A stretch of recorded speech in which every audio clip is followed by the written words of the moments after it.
morning, everyone, and welcome back to another week of Nexus Grain Market Updates. It is Tuesday morning, 29th of July at 9:30 a.m., and let's just get to the markets right now. As things stand right now, corn is down a nickel on the Chicago Board of Trade. Corn price across the company ranges 381 to 379 across my terminals. Soybeans are about steady right now, 957 to 962 across my terminals. The past week puts corn down about a nickel on the five-day trade. Soybeans not fared so well. They're down anywhere between 12 to 15 cents on the week. Really what's in the news today, I want to talk a little bit about crop progress. You've already heard most of that already. I have somewhat of a different perspective from my desk here. 6 to 10 and the 8 to 14s just came out. Really what we're looking at, what I would characterize as normal temperatures across the growing region over both 6 to 10, 9 to 14, same thing, maybe a little bit above as we get into the second week of that period. In both models, we're looking at slightly above normal precipitation, as though we need any more of that. I do want to share with the group, and I have several select locations across the Nexus community, but just for an example, and I can repeat this is very repeatable over and over again, but I'm going to start with let's just start with Charles City. From the 1st of January until the 10th of April, first planting date, that site, 4.93 inches of rain precipitation fell over that period of time. Since that planting date, same site, 23.8 has fallen. We are definitely in a growing season that characterizes the old adage, plant in the dust and the bins will bust. We planted in an extremely good seed bed this spring. We had adequate moisture to get things started, and it's really done nothing but rain since then. Where that's put us with all this rain, we have had some heat, but remarkably, we don't quite have the growing degree days that I thought we would have. Same location, right at about 1,700, and I can go across the whole Nexus community map. Northwood, just under 1,700. I have Sheffield, just a little over 1,700. It takes about 2,300 plus or minus growing degree days to black layer a corn crop. On the hot days that we've been having, plan on seeing anywhere between 25 to 30 growing degree days added to that number per day. The forecast is that we should be expecting some cooler temperatures emerging, perhaps as early as tomorrow evening. Thursday, Friday, Saturday, we're looking for highs in the 70s. We're going to get down to probably seeing about maybe 12 growing degree days occur, 12 to 15 going forward. Just extrapolate that out. We're still looking at about Labor Day before we black layer our corn. So that's as far out as I really want to go. I'd love to make predictions of what we're going to see for a drying season. Nobody knows that yet. It's way too early. Let's get into a minute. I do want to talk a little bit about some of our spreads, and I see that the Board of Trade is working on these just a little bit today in a couple different places. I see our December corn off a little bit more than the March, as well as soybean market. I see our nearby soybeans off a little bit more than the deferred. Looked at this last night, latest study. The Dece to March corn spread, 17.5 cents, full carry 33.5. That's 57% of full carry, what we're seeing in the corn market.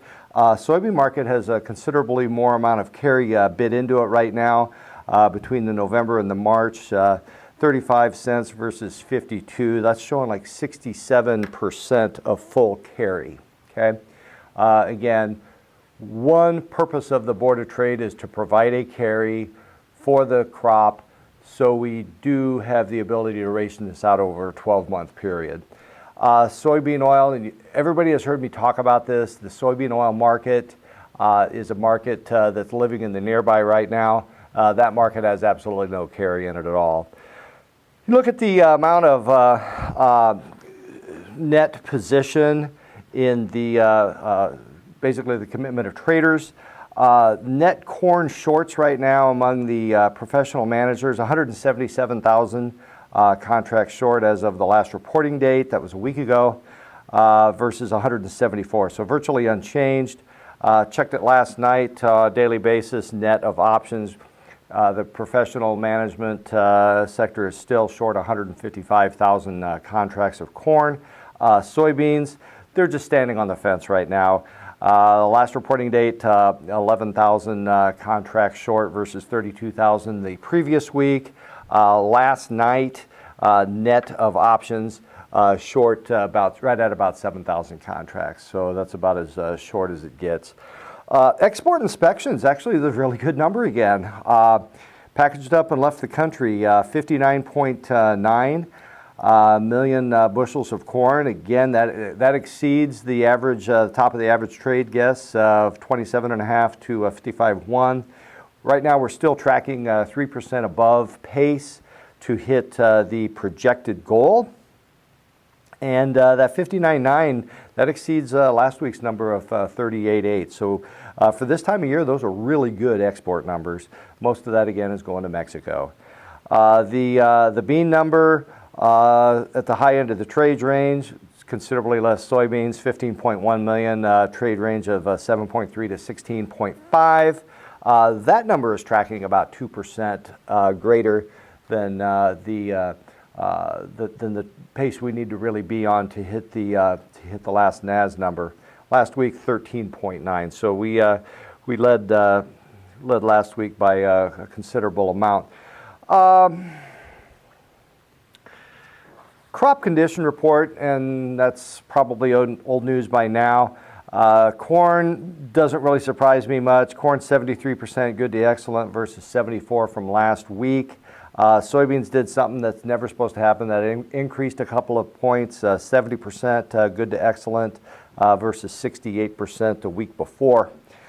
The technically, looking at our charts, really the two basic differences between corn and soybeans is that when you look at a trend line for you compare the last 12 months of our December of 25 corn crop, we're looking at a downward sloping trend line, support line rather. Support right now is around 406. I believe the market is trading just above that. Yeah, 409 3/4 is the last trade that I have in the corn market. This corn right now is bouncing just a few pennies above the major support line that I drew last night.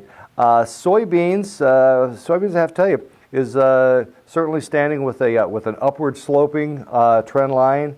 With our November 25 soybeans right now showing at about $10 as a support level for our November soybeans. November soybeans trading at 10.11, so considerably above our major support layer. So that's about it. I do want to thank everybody for your business. Thank all of you for your grain business that you give us. Reach out to any of your favorite Nexus professionals with any questions that you may have concerning grain marketing. We offer a full line of services. My recommendation for this fall, considering break-even costs and whatnot, and the price level where we're at with corn, I would certainly advise a producer to look very strongly at a basis contract for setting basis, delivering your corn, and putting an offer in at a price level. We can go all the way out into one of the summer months to price your corn off of if that's what you wish to do. It's going to avoid storage fees, and your corn moisture will be shrank to 15% versus 14%. I think that's going to be a really good opportunity for a lot of producers. So that's really the market advice for the day I have for you.